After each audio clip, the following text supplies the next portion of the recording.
Hello friends, welcome everyone. तो आज की इस वीडियो में हम लोग ऑब्जेक्टिव क्वेश्चंस करने जा रहे हैं जो कि acid base and salts chapter पे बेस्ड है। तो आइए हम लोग स्टार्ट करते हैं। Question number 1, acids contains which of the following ions. Option A में है H3O plus, that is hydronium ion इसको बोलते हैं। H plus hydrogen ion, OH minus hydroxide ion, और डी में है बोथ ए एंड बी। तो हमें ये समझना पड़ेगा सबसे पहले कि एसिड जो होते हैं वो कौन कौन आयंस कंटेन्स करते हैं। ठीक है, तो एसिड जनरली H3O प्लस, जिसको हम प्रोटोनेटेड वाटर भी बोलते हैं और हाइड्रोनियम आयन भी बोलते हैं, ये कंटेन करता है, तो ये एसिड में रहता है। तो ए ऑप्शन करेक्ट है। बी है हमारा हाइड्रोजन आयन। तो एसिड में H प्लस आयंस भी होते हैं। एसिड का डिफिनीशन ही यही होता है कि वैसा सॉल्यूशन जिसमें हाइड्रोनियम आयन या हाइड्रोजन आयन हो उसे हम एसिड बोलते हैं। ठीक है, तो ए भी होगा, बी भी होगा। सी क्या है? OH minus. OH माइनस मतलब हाइड्रोक्साइड आयन। तो जो OH माइनस होता है हाइड्रोक्साइड आयन, वो बेसेस में होते हैं, एसिड्स में नहीं होते हैं। तो एसिड्स में कौन कौन होते हैं? H3O plus, that is hydronium ion, और H plus, that is hydrogen ion. तो इसका आंसर हो जाएगा D, both A and B. So our answer is D, both A and B. Now coming to question number 2, which of the following will behave as strong acid when added to water? तो यहाँ basically हमें ये समझना पड़ेगा कि strong acid को हम कैसे डिफाइन करेंगे और वीक एसिड को कैसे डिफाइन करेंगे। तो बेसिकली होता ऐसा है कि जिस भी सॉल्यूशन में कंसंट्रेशन ऑफ हाइड्रोजन आयन या H3O प्लस हाइड्रोनियम आयन ज़्यादा हो तो वो एसिड या वो सॉल्यूशन स्ट्रॉन्ग होगा। ठीक है, और जिसमें हाइड्रोजन आयन की मात्रा कम हो वो वीक एसिड होगा। ठीक है, तो यहाँ पे हमारा ऑप्शन है ए, C2H5COOH प्रोपेनोइक एसिड। तो इसमें जो हमारा हाइड्रोजन या हाइड्रोनियम आयन का मात्रा कम होता है तो ये वीक एसिड होगा। बी हमारा H2SO4, यस, ये हमारा स्ट्रॉन्ग एसिड होगा। क्यों? क्योंकि इसमें हाइड्रोजन आयन का कंसंट्रेशन ज़्यादा रहता है। So B is our answer here. Okay, now coming to C. C भी देख लेते हैं। HCOH, ये फॉर्मिक एसिड होता है और इसमें भी कंसंट्रेशन ऑफ हाइड्रोजन आयन कम होते हैं, तो ये भी वीक एसिड है। और डी है CH3COOH, एसिटिक एसिड, तो ये भी वीक एसिड होता है। तो जनरली स्ट्रॉन्ग एसिड होता है H2SO4। ठीक है, उसके बाद HCl, हाइड्रोक्लोरिक एसिड जिसको बोलते हैं। HNO3, नाइट्रिक एसिड होता है। तो ये सब स्ट्रॉन्ग एसिड होते हैं। और वीक एसिड में propanoic acid, formic acid, acetic acid, ये सब वीक एसिड होते हैं। Okay, now coming to question number 3। Yes, question भी आ गया हमारा, which of the following are weak acids. तो H2SO4 ए ऑप्शन में है, तो अभी मैंने बताया ये स्ट्रॉन्ग एसिड होता है।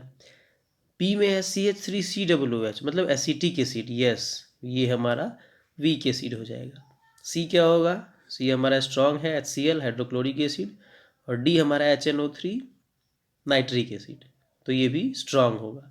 तो यहाँ वीक के बारे में पूछा जा रहा है, so B is our answer, CH3COOH। I hope clear होगा आप लोगों को। वीक एसिड मतलब जिसमें हाइड्रोजन आयन का अमाउंट कंसंट्रेशन कम रहता है, और स्ट्रॉन्ग एसिड किसको बोलते हैं? जिसमें हाइड्रोजन या हाइड्रोनियम आयन का कंसंट्रेशन ज़्यादा होता है। ठीक है, now coming to question number 4, which of the following turns blue litmus to red. A में है वॉशिंग सोडा, बी में है लाइम वाटर, सी में है बेकिंग सोडा, डी में विनेगर। तो यहाँ पे हमारे पास चार सॉल्यूशंस हैं। ठीक है, चार बेसिकली पार्टिकल्स हैं।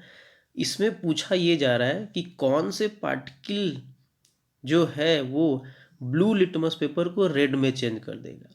तो पहले मैं आपको ये क्लियर कर दूं कि अगर कोई भी सॉल्यूशन एसिड है तो वो ब्लू लिटमस पेपर को रेड में कन्वर्ट कर देगा, और अगर कोई सॉल्यूशन बेसिक है, बेस है, तो वो रेड लिटमस को ब्लू में कर देगा। तो यहाँ किस में हमें समझना है? Blue to red.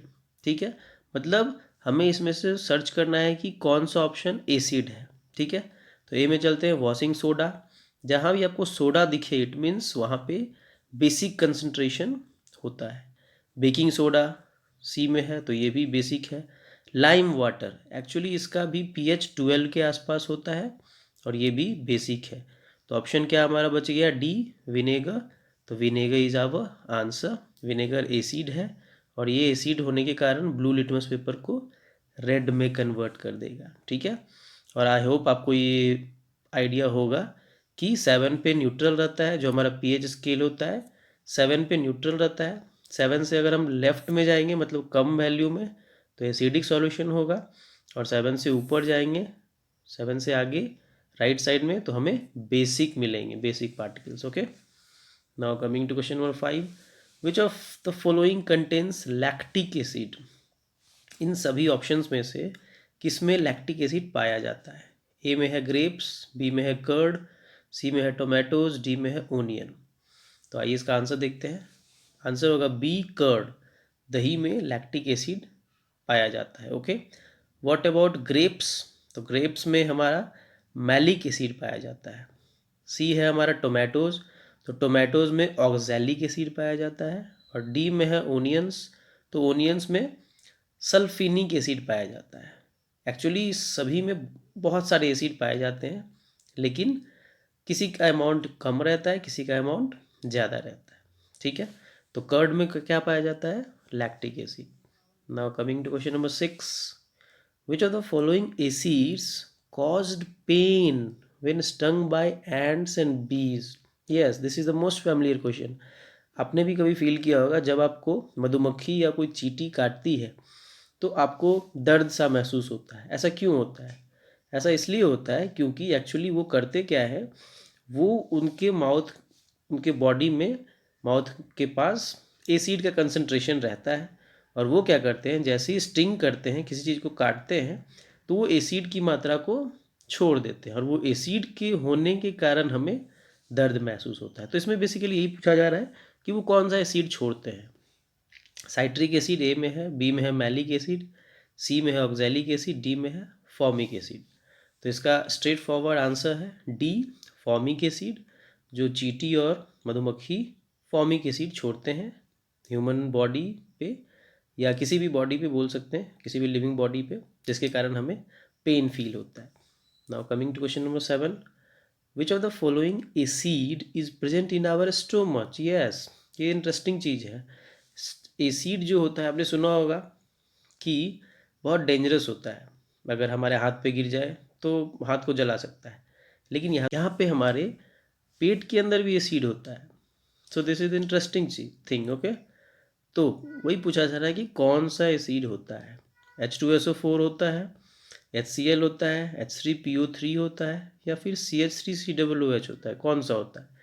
तो स्टोमच में बेसिकली बी ऑप्शन होगा, HCl पाया जाता है, हाइड्रोक्लोरिक एसिड, जो कि डाइजेशन में हेल्प करता है। Okay, now coming to question number 8, the most commonly used indicator in the laboratory is. अब देखिए यहाँ पे हमारे ऑप्शंस हैं litmus, methyl orange, universal indicator, phenolphthalein. तो ये चारों बेसिकली इंडिकेटर्स होते हैं। इंडिकेटर्स कहने का मतलब कि कोई भी सॉल्यूशन एसिडिक है या बेसिक है या न्यूट्रल है, उसका क्या कैरेक्टरिस्टिक है, क्या प्रॉपर्टीज़ है, वो कौन बताता है? वो ये इंडिकेटर्स बताते हैं। ठीक है, तो सबसे ज़्यादा कॉमनली यूज्ड इंडिकेटर कौन सा है, ये पूछा जा रहा है। ओके, तो लिटमस से भी हमें पता लगता है, लेकिन लिटमस से हमें बस यही पता लगता है कि कोई भी सॉल्यूशन एसिड है या बेसिक है, एग्जैक्ट वैल्यू उसका पता नहीं लगता है। ठीक है, मिथाइल ऑरेंज भी सेम एज दैट है। ओके, फिनोप्थिलीन से भी हमें ये पता लगता है कि कौन सा एसिड है, बेसिक है, लेकिन जो सी ऑप्शन है यूनिवर्सल इंडिकेटर, इससे हमें ये तो पता ही लगता है कि कौन एसिडिक है, कौन बेसिक है, हमें इसका एग्जैक्ट पीएच भी पता लग जाता है। इसका जो पीएच रेंज होता है वो बहुत ज़्यादा होता है, 1 to 14 तक होता है। तो हमें एसिडिक और बेसिक मीडियम के साथ साथ पीएच का भी अंदाज़ा लग जाता है, इसीलिए यूनिवर्सल इंडिकेटर कॉमनली यूज्ड किए जाते हैं। सो ऑप्शन क्या हो जाएगा आंसर हमारा? C, that is universal indicator. Now coming to question number 9, yes, अब हम लोग चलते हैं, जो हमारा एसिड है वो अगर किसी मेटल के साथ रिएक्ट करेगा तो क्या होगा, अब हम लोग वो समझने का कोशिश करते हैं। ठीक है, तो यहाँ पे क्या है, हाइड्रोक्लोरिक एसिड, हमारे पास HCl है, रिएक्ट्स विथ मेटल। अब वो क्या कर रहा है, किसी मेटल के साथ रिएक्ट कर रहा है, ठीक है। तो अगर मेटल के साथ रिएक्ट करेगा तो to evolve dash gas along with the formation of corresponding metal salt। कहने का मतलब कि हमारे पास एक मेटल है, वो HCl से रिएक्ट कर रहा है, तो उसी मेटल का सॉल्ट फॉर्मेशन होगा, ठीक है। वो जो सेम मेटल है उसी मेटल का सॉल्ट फॉर्मेशन होगा, प्लस कौन सा गैस निकलेगा ये पूछ रहा है। आई होप थोड़ा आपको समझ में नहीं आ रहा होगा। We will clear in next question, okay, with the help of example, right. तो यहाँ पे बेसिकली जब भी एसिड किसी मेटल के साथ रिएक्ट करता है तो उस मेटल का कॉरस्पॉन्डिंग सॉल्ट का फॉर्मेशन होता है, ठीक है, plus B option hydrogen gas वहाँ पे रिलीज होता है, ठीक है। तो इसका आंसर क्या हो जाएगा, बी, हाइड्रोजन। अब हम लोग एग्जाम्पल समझते हैं नेक्स्ट क्वेश्चन में। Yes, this is the example. Mg हमारा क्या है, एक मेटल है मैग्नीशियम, जो कि H2SO4 से रिएक्ट कर रहा है सल्फ्यूरिक एसिड से। तो क्वेश्चन में पूछ रहा है what is the product in the following case, इसमें प्रोडक्ट क्या होगा। तो सेम एज दैट हमारा 9th क्वेश्चन के जैसा ही, एक हमारा मेटल है जो कि सल्फ्यूरिक एसिड मतलब एसिड से रिएक्ट कर रहा है, तो क्या बनेगा, ओके। तो यहाँ पे बेसिकली फॉर्मेशन होने के बाद Mg जो होगा वो SO4 के साथ जाके मिल जाएगा, और जो H2 है H2SO4 में वो गैस बन के लिबरेट कर जाएगा। सो फाइनली हमारा आंसर क्या हो जाएगा, MgSO4 plus H2। Okay, so this is the 10 question for you. So आज के लिए इतना ही, that's it for today. Thank you for watching, have a nice day.